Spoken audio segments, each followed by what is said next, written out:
Magandang umaga po sa inyong lahat. Sa palagay ko po ay nabalitaan nyo na po na binomba ng Israel at saka ng Amerika ang Iran. At ang Iran naman ay sumagot, nagbomba naman ng mga American base sa United Arab Emirates, sa Bahrain, sa Oman at siyempre sa Israel.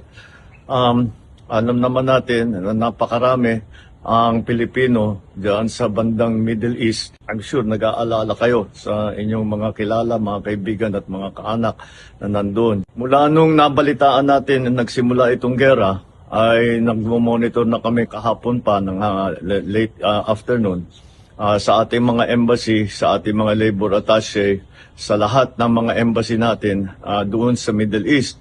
At nais kong i-report sa ating mga kababayan na sa ngayon, as of 9 o'clock Sunday, wala po tayong natatanggap na report na may casualty na Pilipino. Wala pong Pilipino ang namatay, wala na Pilipino ang nasaktan. At sa ngayon ay patuloy ang aming pag-monitor para tiyakin na nasa magandang kalagayan ang ating mga kababayan sa Middle East.